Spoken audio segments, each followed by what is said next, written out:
Pai, aqui está o teu servo, ó Pai, pastor André. Usa ele, Pai, nesta noite, ilumina o teu servo, inspira o teu servo. Dê palavras, Senhor Deus, iluminadas do alto céu ao teu servo.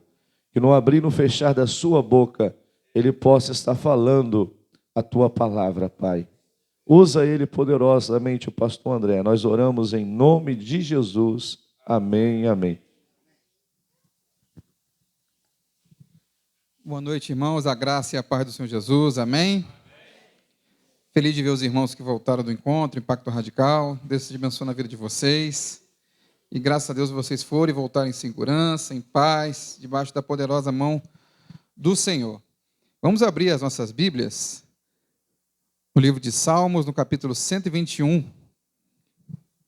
Livro de Salmos, um salmo muito conhecido dos irmãos, no capítulo 121. E eu peço que você, por favor, mantenha a sua Bíblia aberta. E se você também puder ficar de pé, fiquemos em reverência à palavra do Senhor. Salmos do capítulo 121, nós leremos o verso 1 ao verso de número 8. Também será projetado. Diz assim a palavra do Senhor: Elevo os meus olhos para os montes, de onde me virá o socorro? O meu socorro vem do Senhor, que fez o céu e a terra. Ele não permitirá que meus pés ou seus pés vacilem, não dormitará aquele que guarda você. É certo que não dormita, nem dorme o guarda de Israel. O Senhor é quem guarda você. O Senhor é a sombra à sua direita. De dia não lhe fará mal o sol, nem de noite a lua. O Senhor guardará você de todo mal. O Senhor guardará a sua alma. O Senhor guardará a sua saída e a sua entrada, desde agora e para sempre. Amém? Podemos assentar? Meus amados irmãos, a leitura dos Salmos é muito interessante para nós, porque na história da igreja, os salmos eram utilizados como cânticos, como hinos de louvor ao Senhor. Até hoje, algumas igrejas exigem na sua liturgia, na sua ordem de culto, que sejam apenas cantados o livro de Salmos. Essa expressão é chamada de salmódia exclusiva. Então, algumas igrejas cantam do Salmo 1 até o Salmo 150, não permitindo que outros louvores, outras canções sejam entoadas no momento de louvor. É certo que o louvor na igreja do Senhor Jesus, ele é resgatado de forma recente, século XVI, século XVII, quando uma igreja batista na Inglaterra fez um culto, e para nós parece até estranho imaginar um culto sem momento de louvor, mas eles fizeram um culto, acabaram um culto, encerraram e disseram: olha, agora nós vamos cantar um louvor. Aqueles que quiserem ficar na igreja e cantar, fiquem à vontade. Aqueles que quiserem sair, saiam e fiquem à vontade para ir para suas casas e assim por diante. Interessante que o relato diz que a maioria não ficou na igreja para cantar. Então você percebe que os salmos e o louvor na história da igreja passam por diversas modificações. Por exemplo, alguns tinham dificuldade com o violão, um instrumento de percussão. Na igreja é recente o uso do violão. Mas se você tivesse nesta igreja no século XVIII, XIX e colocasse um piano dentro de uma igreja, a igreja ficaria toda escandalizada, porque o piano, diferentemente de um órgão, que é aquele instrumento maior, bem grande, era um instrumento considerado profano, porque eram usados em casas, em bares, em casas de prostituição. Então, o louvor, ao longo da história da igreja, foi sendo alterado e mudado de acordo com a cultura, a demanda do tempo. E aqui cabe uma nota de rodapé, uma observação. O que importa na igreja não é o instrumento tocado, e sim a quem está sendo dirigido o louvor. Você pode colocar qualquer ritmo de louvor, desde que seja um louvor cristocêntrico, ou seja, um louvor que fala sobre Deus, que exalta a Deus, e você pode cantar hinos de alguns hinários tão lindos que eu já percebi que não falam nada de Deus. hinos maravilhosos, mas não levam a Deus. Então não é o ritmo musical que é entoado que faz a diferença. Mas muitas igrejas ainda seguem esse padrão de só cantar durante o culto o salmo, porque realmente o salmo está na Bíblia Sagrada e eles não querem manter isso. É interessante que chama a atenção também dos salmos um comentário de um pastor muito conhecido, falando do seu sogro, que é de origem holandesa, da Igreja Reformada, e ele também já tem um costume de cantar os salmos, né, continuamente na sua igreja. Um missionário no Brasil, um pastor no Brasil, que na hora de corrigir os seus filhos, na correção, aquela correção com vara, quando eles cometiam algum erro, ele cantava o salmo, ou um salmo para corrigir. Aí eu fico imaginando, eu não sei a quantidade de filhos que ele tinha, fico imaginando quando caía no Salmo 119. Aquele monte de versículos sendo cantado e a correção sendo feita. E às vezes a criança até já programava, olha, vou deixar cair no Salmo 121, no Salmo 122, porque é um salmo de poucos versículos, que aí a correção é mais rápida. Mas é um fato interessante sobre os salmos também. Meus queridos e amados irmãos, existe um índice chamado Índice Global da Paz, um instituto europeu que faz uma pesquisa sobre a questão da segurança no mundo. E esse grupo, esta ONG, observou que o Brasil está no número 116 no ranking mundial em relação à segurança. Existem países que estão passando por guerras que é mais seguro de se viver do que no Brasil, segundo esse índice. Eles dizem que a Europa, por exemplo, é o lugar mais seguro, mas hoje nem tanto como era antigamente. Então o mundo padece, sofre por conta de segurança. Se você ouvir de algum político e durante a campanha, ele vai falar que é saúde, educação e segurança. São os 3 itens básicos de qualquer político em campanha. Depois da campanha não vira mais prioridade, mas durante a campanha é essa a prioridade dos 3. E eles prometem céus e terras para resolver a questão da segurança pública. E como nós entendemos que a segurança pública, em muitos dos casos, ela é ineficiente por diversos fatores, o povo tem conduzido cada vez mais, investido o seu dinheiro na segurança privada. Seja a instalação de câmeras, você vai hoje a qualquer comércio, do mais simples, do aspecto visual mais simples ao mais sofisticado, tem câmera de segurança. Então, cada dia mais o povo tem se sentido menos seguro e tem investido mais na segurança, seja com câmeras e outros tipos de dispositivos de segurança para evitar um assalto, um roubo, um furto, algo do tipo. Davi está passando por um momento, é o autor desse salmo, está passando por um momento muito difícil na sua vida, porque Davi já era sido ungido rei de Israel, já estava previsto que ele seria o rei de Israel, e o rei Saul, o rei atual, que estava reinando naquele momento, não gostou dessa ideia de ver Davi como o sucessor dele. Saul, naturalmente, vendo os outros povos, gostaria que um dos seus filhos se tornasse o rei, e assim a dinastia continuasse. Então o rei Saul começa a perseguir Davi por todo Israel e até fora do arraial de Israel. Há uma perseguição intensa.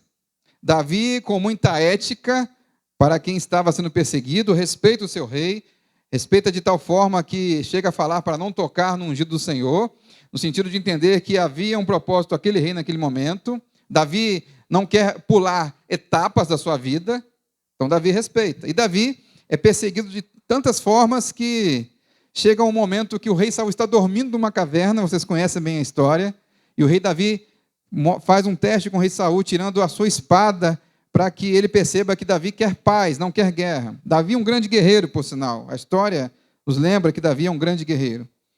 E nesses períodos de sofrimento, nesses períodos de perseguição, Davi tem a sua guarda pessoal, soldados de confiança, mas ele ora e canta esses salmos como um cântico de peregrinação, de passagem, para dizer assim, olha, a minha segurança pessoal, ela não é 100% eficaz. Eu confio no Senhor. Então ele começa o salmo dizendo assim, eleva os meus olhos para os montes, de onde me virá o socorro? O meu socorro vem do Senhor, que fez o céu e a terra. É interessante, meus amados irmãos, que nós vivemos buscando segurança e vivemos cada dia mais reforçando a nossa casa com itens de segurança. Mas nenhuma segurança que este mundo oferece é 100% eficaz. Vou repetir. Nenhuma segurança que este mundo oferece, seja pública, seja privada, não é 100% eficaz. Eu me lembro de um determinado momento da minha vida, o ano de 2007, eu trabalhava nessa empresa, uma empresa que prestava serviço para a atual Enel, ou Ampla naquele momento, em Macaé. E nesse período, eu trabalhava muito em zona rural, e andava em equipe, eu e mais um senhor já próximo de 12, assim, seus 50, 60 anos, e era comum que fosse anotado durante esse serviço um medidor de energia elétrica, ou relógio de cada casa, de cada região. E eu me lembro de avistar o tal medidor que eu deveria ir lá para olhar, sendo eu novo. Ele falou, vai lá você para olhar, identificar aquele número daquele medidor. Mas eu olhei e vi uma cerca para pular e vi que havia um vale, né? Um vale, um lugar mais elevado aqui, um lugar mais elevado ali. E dos dois lados havia uma classe especial de boi chamada guzerá. Os irmãos devem conhecer muito bem, né, esse tipo de boi. E tem gente que, depois daquele dia, eu não gosto nem de ver mais perto, não gosto nem de ouvir falar desse nome.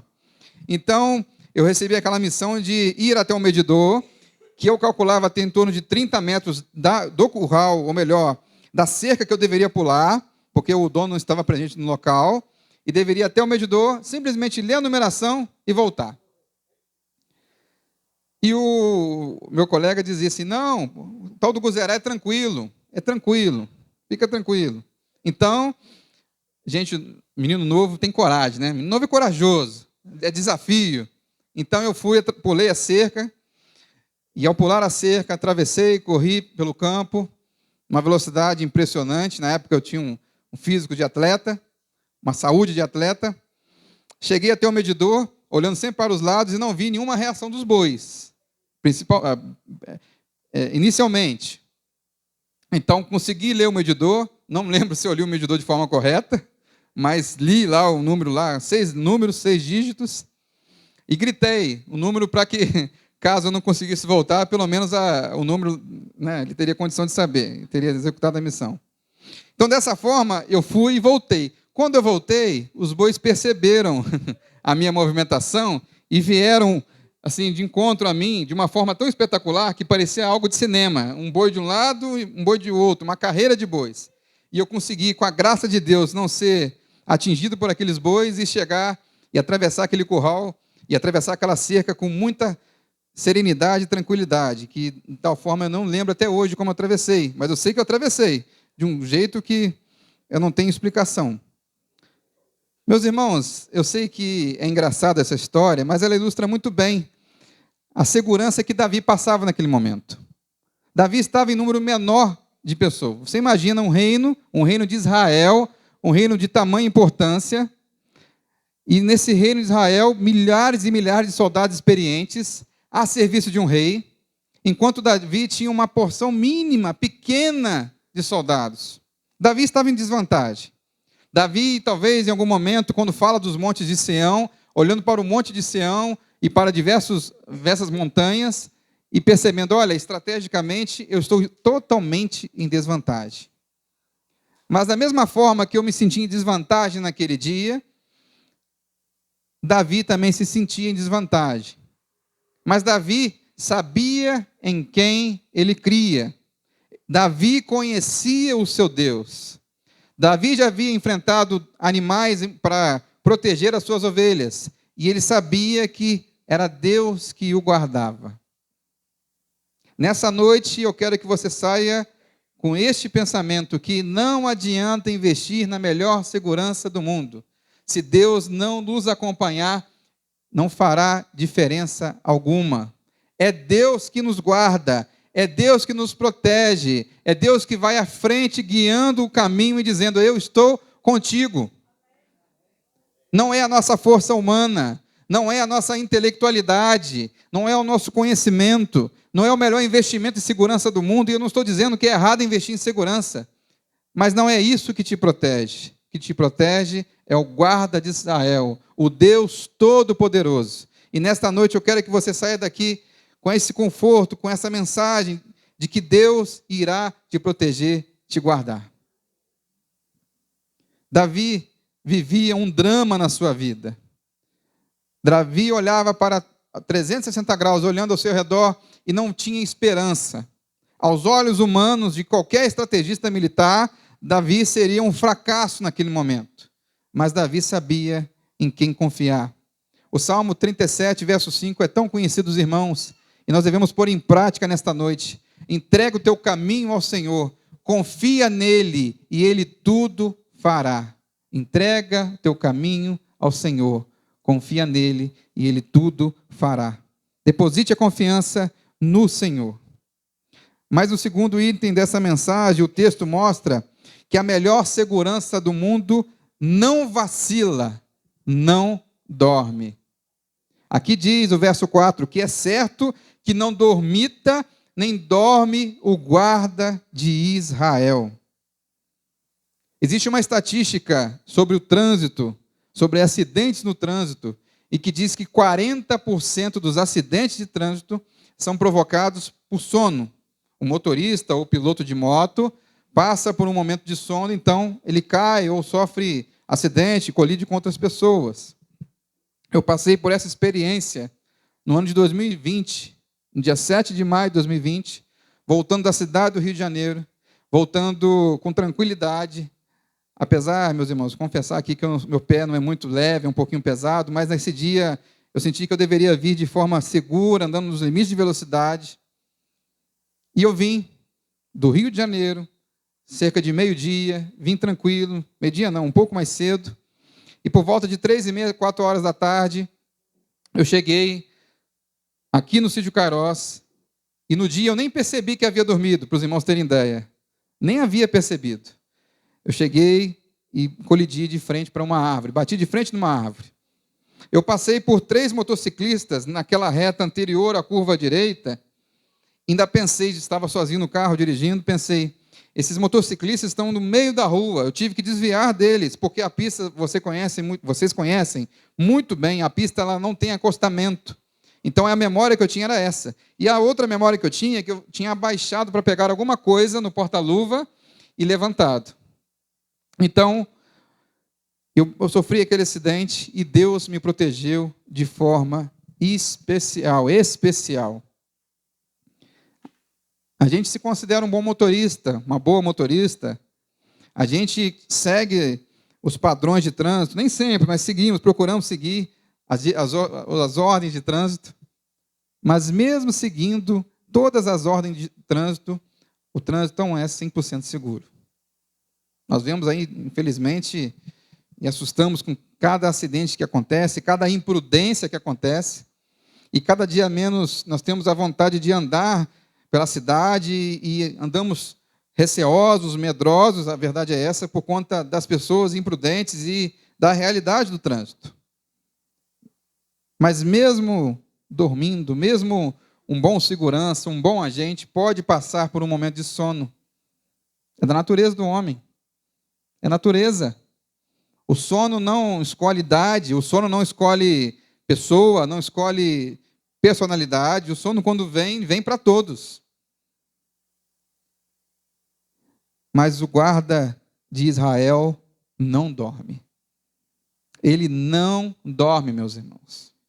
Quando você pensa na sua vida cotidiana, que você está passando por um momento de dificuldade, entendendo assim, olha, onde está meu Deus? Por que isso aconteceu? Deus não dorme. Ele não vacila. Ele não pisca o olho, como eu pisquei naquele acidente. Ele não tem momento de distração. O Deus de Israel, o guarda de Israel, está nos protegendo. Existe uma passagem conhecida dos irmãos, muito conhecida, aquela história linda de Elias, os profetas de Baal, os 450 profetas de Baal.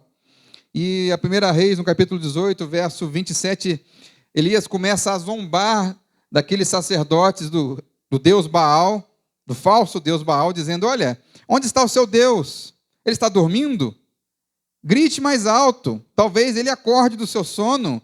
Estou trazendo aqui a minha tradução, a minha fala em relação a esse texto, talvez ele acorde e faça descer fogo do céu. Mas Deus, o guarda de Israel, ele não dorme, ele não dormita, ele não descansa. Ele está 24 horas em nosso favor, a nosso favor. Então, se o seu coração nesta noite clama por um problema, uma causa judicial, um problema familiar, creia que Deus de Israel está acordado para nos proteger. Coloque no seu coração e deposite a esperança no Senhor, entendendo que Ele não dorme, Ele guarda você. Aquele que guarda você, verso 3, está à nossa disposição, acordado, vigilante, nos protegendo. Mais uma vez, a nossa vida cotidiana acontecem tantos milagres, e às vezes a gente nem percebe o milagre de Deus que Ele nos proporciona, seja no nosso levantar, seja no nosso andar na cidade, seja no nosso dormir. Deus está tomando conta de cada detalhe da sua vida. A música foi cantada, eu cuido de ti. Deus cuida de você. E que você nessa noite saia com essa alegria no seu coração, que Ele cuida de você. Nas adversidades, nas lutas, no sofrimento, Ele está cuidando de você. Mas esse sistema de segurança é completo e sem nenhuma carência. Se você hoje procurar uma corretora de seguro para fazer um seguro do seu carro, da sua moto, da sua casa, ou qualquer bem que você tenha, a melhor seguradora do mundo, o seguro mais caro do mundo, ele dirá para você, olha, nós cobrimos em parte, mas todo o contrato tem aquela letrinha miúda, dizendo, olha, nós não cobrimos em relação a isso, aquilo, etc, etc, etc. Às vezes, tem mais desvantagem você contratar uma corretora do que vantagens. Olha, cobrimos parcialmente, cobrimos assim, porque a corretora ela está procurando também o bem próprio. Ela quer que você pague o seguro, mas que você não sofra acidente, mas também que você não gaste, usufrua dessa corretora de seguro. É muito comum isso. E nas nossas vidas também, nós encontramos relacionamentos que são condicionantes. Olha, eu vou te ajudar se você fizer isso ou aquilo. Mas Deus, nesta noite, Ele está dizendo para nós que Ele nos ama. E a misericórdia do Senhor, como foi falado nesta manhã, é a causa de nós não sermos consumidos. As misericórdias do Senhor não têm fim. De manhã nós refletimos aqui brevemente, imagina se Deus resolve não ter mais misericórdia. Agora, a partir de hoje, não tem mais misericórdia. O que seria de nós? O que seria desse povo perdido, desse povo que anda sem Deus? Mas Deus ama você, e por amar você, Ele te dá a melhor segurança do mundo, e não te pede nada, só a resposta do seu amor, a resposta a Deus, dizendo, olha, Senhor, eu te amo, eu oro todo dia e dedico a minha vida ao Senhor. Isso é sinal de gratidão, não é nenhuma cobrança de Deus, é uma resposta de você ao amor de Deus. Ele ama você incondicionalmente. Se Jesus fosse morrer numa cruz, esperando que nós fôssemos perfeitos, corretos, justos, Jesus não morreria, porque seria uma morte em vão. Se fosse uma condição de depender da gente, de olhar para a gente e dizer assim, não, eles são pessoas boas, eu vou morrer porque são pessoas boas, vão melhorar. Mas é Jesus morrendo naquela cruz com amor incondicional, que Ele disse para mim e para você, olha, eu amo você, eu quero cuidar de você, eu quero fazer a sua vida a melhor vida possível, se você seguir os meus mandamentos, se você andar comigo e dizer, olha, filho, eu estou contigo. O amor de Deus nos constrange, meus irmãos. O amor de Deus nos constrange. Nós olhamos para as nossas vidas, fazemos uma reflexão e vemos o quanto nós somos rebeldes em relação a Deus. O quanto nós somos mimados em relação ao seu amor. O quanto nós andamos e desviamos e ficamos como meninos teimosos andando contra a direção de Deus. Mas Deus nos ama apesar de nós. Deus nos ama apesar de quem nós somos. Deus nos ama. Então, que nesta noite você saia daqui sabendo que de dia não lhe fará mal o sol, nem de noite a lua. O Senhor guardará você de todo mal, guardará a sua alma. O Senhor guardará a sua saída e a sua entrada desde agora e para sempre. Eleva os meus olhos para os montes. Eleva os meus olhos para os montes. De onde me virá o socorro? De onde me virá o socorro? Eu quero que você imagine comigo neste momento, você numa situação como esta aqui. Aqui na frente nós temos um morro. E você imagina que nesse morro vem um inimigo, vem algo do tipo. É assim que Davi sentiu naquele momento, se sentiu naquele momento. Mas, no monte, a Bíblia nos conta 2 relatos. O primeiro relato é de Abraão e seu filho no Monte Moriá. Abraão sobe com seu filho e Deus ordena que seja sacrificado um cordeiro como sacrifício ao Senhor. Na antiga aliança, no Antigo Testamento, o povo de Israel, ele era redimido provisoriamente dos seus pecados, um período pequeno, quando ele sacrificava um cordeiro. Então, Deus fala a Abraão, leve o seu filho. E pela fé, Abraão levou o seu filho ao monte para sacrificar. E Deus pede Isaque como sacrifício. Eu creio que como pai e mãe que você não se imagina fazendo o sacrifício do seu próprio filho. Não se imagina, não tenho certeza disso. Mas Abraão é o pai da fé e é obediente ao Senhor e leva o seu filho subindo aquele monte, um monte que está em Jerusalém, um monte na qual Davi olhava. E ele então, fazendo esse ato, nesse caminho, Deus provê um cordeiro agarrado numa árvore, no arbusto. E ao prover esse cordeiro, então, Deus diz, olha, Abraão, sacrifica esse cordeiro. Você pode entender comigo que o texto pode falar várias coisas sobre Abraão, mas você não pode negar que o cordeiro que estava amarrado num arbusto substituiu Isaque como sacrifício. É a ideia que nós chamamos na teologia de substituição penal. Você está condenado, eu estou condenado, mas há uma substituição do seu pecado. Você e eu, nós deveríamos morrer por conta dos nossos pecados, e morte eterna, separação total da presença de Deus. Mas Deus fez lá com Abraão, naquele monte, ofereceu um cordeiro em substituição. Mas esse cordeiro era provisório. Hoje, nós sabemos, e pela fé Abraão vivenciou isso, e tantos heróis da fé vivenciaram isso, de esperar a promessa de que viria um cordeiro perfeito. E naquele mesmo monte, o cordeiro perfeito, sem pecado, morre, e ele se chama Jesus Cristo, Filho de Deus, o Salvador do mundo. E ele nos dá a chancela, nos ratifica, nos autoriza a dizer que nós agora somos chamados filhos de Deus. Nós não somos mais escravos do pecado. Nós não vivemos mais servos do pecado e da condenação. Nós podemos agora ter alegria em nosso coração, porque houve um substituto, a substituição penal. Houve alguém que morreu no nosso lugar para que nós tivéssemos vida em abundância.